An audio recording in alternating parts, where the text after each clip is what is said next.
Vous écoutez Culture Média avec Thomas Hill de 10h à 11h30. Et nous ont rejoint dans ce studio Olivier Benkemoun pour parler cinéma. Salut Olivier, Sébastien Bordona pour Bonjour la Thomas. BD. Ça Bonjour va bien à tous. Sébastien? Super bien. Bon, et alors j'ai la chance de recevoir à nouveau l'un de nos plus grands comédiens de théâtre qui remonte sur scène pour nous faire sa thérapie. Bonjour Francis Huster. Bonjour. Et bonjour et merci d'être là. Vous étiez plus animé en coulisses quand vous parliez foot oui, on et parlait Cannes. foot, oui, de ce qui s'est passé hier en finale. Vous avez été choqué?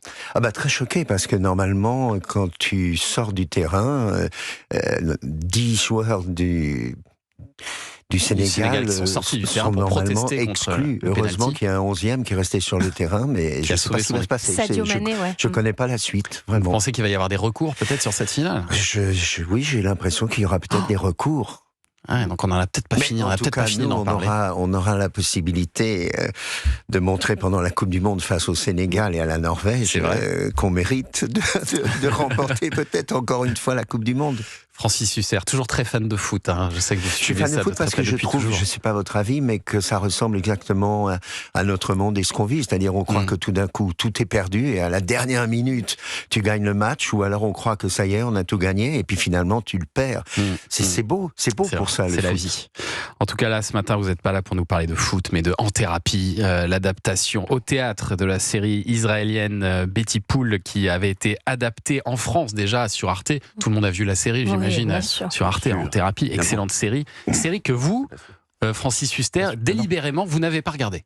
Oui, non, j'ai pas voulu surtout regarder la série parce que la pièce, en fait, est pas une adaptation. C'est vraiment en 1h30, comme si c'était une saison entière, mais pas seulement une saison. C'est vraiment une création et on a la chance déjà de savoir que c'est une création mondiale puisqu'elle sera reprise aussi dans plusieurs pays étrangers. Oui, et puis l'idée, c'est aussi que les gens découvrent autre chose sur scène, même s'ils ont vu la série, c'est vraiment autre chose sur scène. Bien sûr, c'est comme toutes les adaptations des pièces de Shakespeare, entre le film et la pièce elle-même sur scène, c'est tout à fait différent, parce que la différence entre le cinéma et le théâtre, c'est que au cinéma, on n'est pas dans l'écran, on admire les acteurs qui sont sur l'écran, alors qu'au théâtre, je pense que le public joue.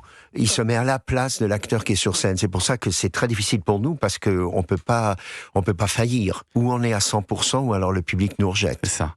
Et alors là, Francis Huster, vous jouez le rôle du psychanalyste, donc Armel, et c'est un rôle presque à contre-emploi, on peut dire, pour vous dans cette pièce, parce que vous avez une façon de jouer qui est beaucoup plus posée, beaucoup plus en retenue que la personne que vous êtes dans la vie, finalement, non? Je vais vous avouer la vérité. En fait, depuis tout le temps, même depuis le cours Florent, le conservatoire, la Comédie Française, je peux pas jouer un rôle sans imaginer l'acteur qui pourrait tenir ce rôle. Et suivant ce qui se passe dans le rôle, parce que des fois, il y a 2-3 rôles en un seul, je me dis, là, c'est Gary Cooper, là, c'est Cary Grant, là, c'est Gabin, etc. et finalement, en travaillant cette pièce, grâce à Charles Templon, qui est un jeune metteur en scène, justement, je me suis dit, ça sera du Eastwood, parce que j'ai énormément d'admiration pour Clint Eastwood, et quand même on a 20 ans, 40 ans, 60 ans, on change d'emploi. Et il a réussi cette performance incroyable de lui qui était flic, qui était puissant, qui était là, le héros, rien pouvait lui arriver. Tout d'un coup, il se retrouve dans Grand Torino. Ça a été marquant pour moi, en train de faire les œufs dans sa cuisine et de parler aux jeunes et de se sacrifier. Et c'est exactement ce qui m'arrive dans Thérapie. C'est-à-dire que oui, c'est pas Huster en train de déclamer la comédie française, si Lorenzaccio et tout. Non, pour une fois, je la ferme. Et la moitié de la pièce. Et ça fait du bien à tout le monde. Mais ça fait du bien à tout le monde. Oh là là, mais ferme-la, Francis. Et donc, vraiment, et d'ailleurs, sur ma chaise dans la loge, j'ai marqué Eastwood. Pour me souvenir, quand je referme la porte, que arrête, fais pas ton cinéma. En retenue et tout dans le regard et dans l'émotion. Il y a une solution technique aussi qui vous aide. C'est que pour une fois, vous êtes microté. On est microté, les 3 jeunes acteurs, Raphaël Rousseau, Yann Gaël et Tess Lauverne, et c'est merveilleux parce que cette génération, contrairement à la nôtre, n'est absolument pas obligée de déclamer. Nous, quand on était à la Comédie Française, le metteur en scène disait « Soutien, les finales ». Non mais sérieusement, que faites-vous là, madame ? Si tu disais « Que faites-vous là, madame ?» Non, soutien. Pour que le dernier rang vous entende. Mais oui, et puis c'était vraiment le style de l'époque, même dans les films. C'était « Qu'est-ce que tu fais là ? Tu fais là ? Tu viens ou tu viens pas ?» Voilà. Et avec ces 3 jeunes acteurs, je repasse en fait mon concours du conservatoire parce que je suis obligé de jouer de leur façon, c'est-à-dire de pas jouer, de tout ressentir. Et tu plonges dans le vide et puis voilà, tu t'envoles ou alors tu t'écrases. Mais il y a beaucoup d'émotions grâce à ça, du coup. Ah oui. Ah oui, vraiment. Il y a beaucoup d'émotions entre vous, les comédiens, et entre vous et le public. Vous commencez la pièce en chuchotant, presque. Oui. Et dès ce moment-là, l'émotion commence jusqu'à la fin de la pièce. C'est très émouvant. Ah oui, ça nous a beaucoup plu. Mais... Vous n'avez jamais fait ça auparavant ? Non, jamais. De jouer avec un micro comme ça. En fait, c'est presque plus proche du cinéma ou de la fiction, ce que vous faites sur scène. Complètement. Et ça permet, si tu veux, c'est une 3e version. Tu as le cinéma, tu as le théâtre sans micro, et puis tu as cette 3e version. Et je pense que c'est la version britannique. Les acteurs britanniques jouent avec un micro, donc ils ne jouent plus.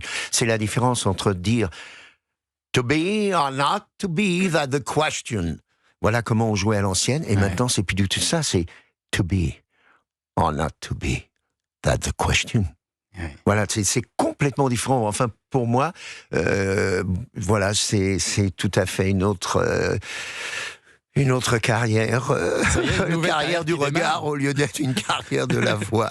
Et alors dans la série En thérapie, un épisode, ça correspond à une séance chez le psy. Là, dans cette pièce, Armel, il suit tour à tour 3 patients. Donc il y a Eva qui est une traductrice, il y a Thomas, un flic, et Guénaëlle, une religieuse, avec 3 parcours très différents, mais avec un point commun quand même, ils sont tous les 3 assez jeunes. C'est très ancré dans l'actualité, cette pièce, parce que les jeunes, ils ont jamais aussi été touchés autant par les troubles mentaux. En tout cas, on en parle énormément aujourd'hui. Mais c'est absolument incroyable. Des centaines de milliers suivent une thérapie.